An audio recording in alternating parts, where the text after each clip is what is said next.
మూడో ప్రపంచ యుద్ధానికి సమయం ఆసన్నమైందా? ఇప్పటికే అమెరికా రష్యా మధ్య ఆ ఉద్రిక్త పరిస్థితులు తారాస్థాయికి చేరుకుంటున్నాయి. ఇటువంటి నేపథ్యంలో ఒక్క బాంబు పేలినా కూడా ప్రపంచ యుద్ధం ఏ క్షణాన్నైనా కళ్ళ ముందు కనిపించబోతోంది. ఇది నేనంటున్న మాట కాదు, జరుగుతున్న పరిణామాల బట్టి జియో పాలిటిక్స్ని, అంతర్జాతీయంగా జరుగుతున్న పరిణామాలని అబ్జర్వ్ చేస్తున్న వాళ్ళు ఎవరికైనా అనిపిస్తున్న మాట, అనిపించబోయే మాట కూడా. ఎందుకంటే ఇప్పటికీ నార్త్ కొరియా ఎంట్రీ ఇచ్చింది. చైనా చెప్పకనే చెబుతోంది కెలికితే మామూలుగా ఉండదని చెప్పి. ఈ నేపథ్యంలోని ఇరాన్లో జరుగుతున్న పరిణామాలు దేనికి సంకేతం? వివాదాలను పెంచుతూ ఉన్నాడు ట్రంప్ పెత్తనాన్ని తట్టుకోలేకపోతున్నాయి ప్రపంచ దేశాలు. అమెరికా రష్యాల మధ్య బాంబు పేరిన ప్రపంచ యుద్ధమైనట్టుగా మారిపోయింది వాతావరణం.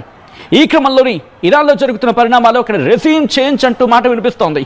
ఈరోజు అర్ధరాత్రి అక్కడ రెసీమ్ చేంజ్ కాబోతోందా? అక్కడ అయతుల్లా అలీ ఖమేనీ ఇక అక్కడి నుంచి ఆయన నాయకత్వం పూర్తిగా ఇన్ఫాక్ట్ అక్కడ పూర్తిగా వెళ్ళిపోబోతోందా? ఖమేనీ రెసీమ్ అంతం కాబోతోందా? ప్రస్తుతం దీనికి సంబంధించి చర్చ జరుగుతుంటోంది. ఎందుకంటే అక్కడ విజువల్స్ చూడండి, ఆందోళన ఏ స్థాయిలో ఉన్నాయి. ఆ విజువల్స్ చూస్తే అర్థమవుతుంది. ఒక్కసారి ఇరాన్లో ఎటువంటి పరిస్థితులు ఉన్నాయో నేను చూపించే ప్రయత్నం చేస్తాను. ఒక్కసారి ఇరాన్కి వెళ్ళే ప్రయత్నం చేద్దాం. ఇరాన్లో అక్కడ ఆందోళనలు మిన్నంటాయి. దాదాపుగా గత 10 నుంచి 12 రోజులుగా అక్కడ ఆందోళనలు జరుగుతూ ఉన్నాయి. అక్కడ జరుగుతున్న పరిణామాల గురించి ఆల్రెడీ మనం చాలా మాట్లాడుకున్నాం. ఎందుకంటే అక్కడ ఒక డాలర్ ఏకంగా 12 నుంచి 13 లక్షల రియల్స్ వరకు వెళ్ళిపోయింది. అది దాంతోపాటు గతంలో యుద్ధం, ఇజ్రాయెల్ ఇరాన్ యుద్ధంతో పాటు అమెరికా ఎంట్రీ ఇవ్వడంతో వాళ్ళ న్యూక్లియర్ ఫెసిలిటీస్ డ్యామేజ్ అయిపోయాయి. ఇలా అనేక దుష్పరిణామాలను ఎదుర్కొన్న ఇరాన్ ఇప్పుడు పూర్తిగా తన రెసీమ్ చేంజ్ కాబోతుందా? మరి ముఖ్యంగా అయతుల్లా అలీ ఖమేనీ పాలన అంతం కాబోతోందా? దీనికి సంబంధించి చర్చ జరుగుతుంటుందా? ఐ రిక్వెస్ట్ ఒకసారి ఇఫ్ పాసిబుల్ ఆందోళనకు సంబంధించి విజువల్స్ని చూపించే ప్రయత్నం చేద్దాం. ఎందుకంటే ఒక పక్క రష్యాలో ఉద్రిక్తత, ఇంకో పక్క వెనిజులాలో ఉద్రిక్తత, ఇంకో పక్క కొలంబియాలో ఉద్రిక్తత. గుస్తావో పెట్రోతో మాటలు యుద్ధానికి తెరలిపాడు. ఇంకో పక్క క్యూబా గురించి మాట్లాడుతున్నాడు. ఇంకో పక్క డెన్మార్క్, ఇంకో పక్క గ్రీన్లాండ్, రష్యా, దాంతోపాటు నార్త్ కొరియా కెలికినట్టుగా. ఇంకో పక్క చైనాను కూడా తైవాన్ విషయంలో. సో ఇట్టని పరిణామాల్లో ఏం జరగబోతుంది అనేది ఆసక్తికరంగా మారుతోంది. ఈ క్రమంలో ఏం జరిగే అవకాశం ఉంది? ఇరాన్లో పాలన అంతం అయితే ఎటువంటి ఇంపాక్ట్ చూపించే అవకాశం కనిపిస్తోంది. దీనికి సంబంధించి డీటెయిల్గా మాట్లాడుకునే ప్రయత్నం చేద్దాం. మనతో పాటు విష్ణు ఐఏఎస్ అకాడమీ నుంచి విష్ణు గారు జాయిన్ కాబోతున్నారు. విష్ణు గారు నమస్తే అండి. విష్ణు గారు వెల్కమ్ టు ఆర్టీవీ. ఇప్పుడు జరుగుతున్న పరిణామాల గురించి డీటెయిల్గా మాట్లాడుకునే ప్రయత్నం చేద్దాం. బట్ అంతకన్నా ముందు ఒక ట్వీట్ నేను మీకు చూపించే ప్రయత్నం చేయబోతాను. ఎందుకంటే రెజా పహల్వి, బహుశా నా ప్రొనౌన్సియేషన్ కాస్త అటు ఇటు అయ్యి ఉండొచ్చు కాక, రైజ్ ఇరాన్ అంటున్నాడు. ఈయనెవరో కాదు, షా కొడుకు. అంటే అక్కడ షా అంటే రాజు, అయితే రాజులు వాళ్ళ ఈయన అక్కడ యువరాజుగా పిలుచుకుంటూ ఉంటారు. కొద్దిసేపటి క్రితం ఆయన చేసిన ట్వీట్ కూడా ఇప్పుడు సంచలనంగా మారుతోంది. ఈరోజు అర్ధరాత్రి అక్కడ రెజ్యూమ్ చేంజ్ కాబోతుందంటూ ఆయన చెప్తున్నాడు. ఇందుకే ఆయన ఎవడు? ఆయన ట్వీట్ చేస్తే ఎందుకు ప్రపంచం ఆయన మీద దృష్టి సారిస్తోంది? ఇరాన్లో ఎటువంటి సిచ్యువేషన్స్ ఉన్నాయి? ఎందుకు ఇరాన్కి ఇటువంటి పరిస్థితి ఈరోజు వచ్చింది? ఇంతవరకు ఇరాన్లో కొద్ది రోజుల క్రితం మాట్లాడుకుంటే బుర్కా విషయంలో ఎటువంటి సిచ్యువేషన్స్ జరిగిందో చూసాం. సో కంటిన్యూ చేద్దాం. ఆయన చేసిన ట్వీట్, రెజా పహల్వి చేసిన ట్వీట్ నేను చూపించే ప్రయత్నం చేస్తున్నాను. ముందుగా I request ఒకసారి హోల్డ్ చేసే ప్రయత్నం చేయండి. Millions of Iranians demands their freedom tonight. In response, the regime in Iran has cut all lines of communication. It has shut down the internet. It has cut landlines. It may even attempt to jam satellite signals. I want to thank the leader of the free world, President Trump, for reiterating his promise to hold the regime to account. It is time for others, including European leaders, to follow his lead, break their silence and act more decisively in support of the people of Iran అంటూ కూడా ఆయన చేస్తున్న tweet. అసలు ఈయనవాడు ఎందుకు tweet చేశాడు? ఇవన్నీ మాట్లాడుకుందాం. ఎందుకంటే జియో పాలిటిక్స్లో పాయింట్ టు పాయింట్ కరెక్ట్ అయితేనే అర్థమవుతూ ఉంటాయి. కాబట్టి వాటిని క్లియర్గా మనకి ఎక్స్ప్లెయిన్ చేసేందుకు మనతో పాటు ఉన్నారు విష్ణు గారు. విష్ణు గారు, ఫ్రమ్ ద బిగినింగ్ మాట్లాడుకునే ప్రయత్నం చేద్దాం. 40, 45, 46 ఏళ్ల పాలన ఒకవేళ ఇదే కనుక నిజమైతే అంతం అయిపోతుంది. మధ్యప్రాచ్యంలో ఇరాన్ అనేది లేకపోతే కనుక కంప్లీట్ గుప్తాధిపత్యం అమెరికా. ఒకసారి ఎక్స్ప్లెయిన్ చేసే ప్రయత్నం చేద్దాం. ఈ రోజు రాత్రి కనుక అయతుల్లా అలీ ఖమేనీ పాలన అంతమైపోతే ఇరాన్ పరిస్థితులు ఎలా ఉంటాయి?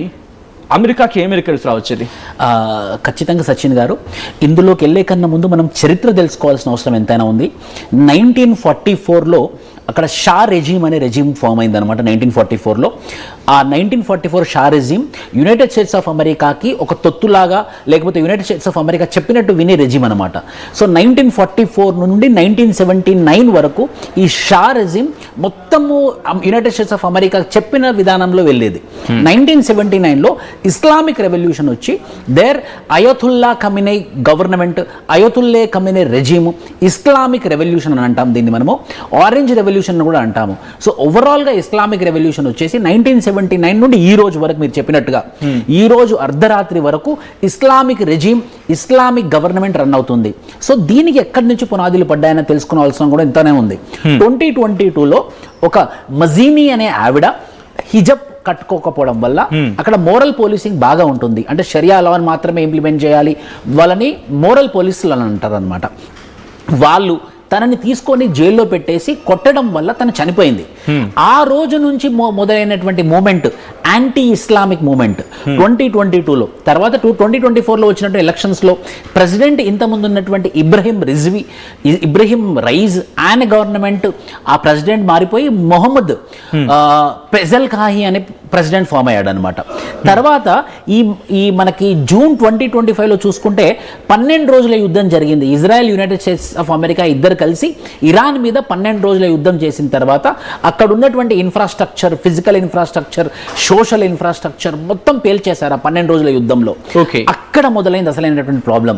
సో ఎకానమీ జనరేట్ అవ్వట్లేదు, ఇన్కమ్ జనరేట్ అవ్వట్లేదు, ఎలాంటి డబ్బులు లేవు. ఒక్కసారిగా హైపర్ ఇన్ఫ్లేషన్ వచ్చింది. ద్రవ్యోల్బణం వచ్చేసి ఎంతవరకు వెళ్ళిందనంటే $1 14 లక్షల రియాల్. అక్కడ మూమెంట్ ఎలా అయిపోయింది అని అంటే బ్రెడ్ అండ్ ఎకానమీ ఉన్నటువంటి మూమెంట్ ఇప్పుడు మాకు బ్రెడ్ అండ్ ఎకానమీ కాదండి, మాకు రెజీమ్ చేంజ్, మాకు పవర్ కావాలి, మాకు మార్పు కావాలి, ఈ ఎన్ని రోజులని ఇస్లామిక్ రెవల్యూషన్లో ఉండాలి, మా పిల్లలకి ఫుడ్ కావాలి, మా పిల్లలకి చదువు కావాలని చెప్పేసి అక్కడ తీసుకొచ్చినటువంటి మూమెంట్ అనమాట. అది కంటిన్యూ అవుతూ ఈ రోజు ఏం జరిగిందని అంటే అక్కడ మార్కెట్ ఉంటుంది, గ్రాండ్ బజార్ ఆఫ్ ఇరాన్. అది ఎకనామిక్ హార్ట్ ఆఫ్ ఇరాన్ అని అంటారు అనమాట. అక్కడ మొత్తం ట్రేడింగ్ సెంటర్, మన ముంబైలో ఉన్నటువంటి స్టాక్ ఎక్స్చేంజ్ లాగా అది మొత్తం ట్రేడ్ అంతా అక్కడ జరుగుతూ ఉంటుంది.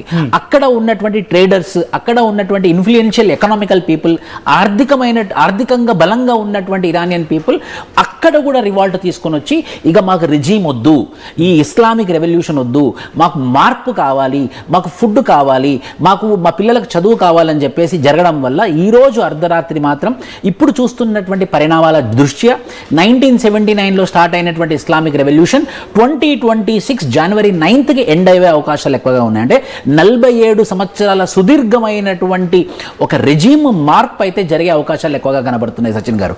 కానీ ఇరాన్ బయటకు కనిపించినంత ఒక విధంగా చెప్పాలంటే అంత వీకెనింగ్ ఎకానమీ కాదు. ఎందుకంటే వాళ్ళ కడుపులోనే ధనం ఉంది, లైక్ చమురు నిక్షేపాలు ఉన్నాయి.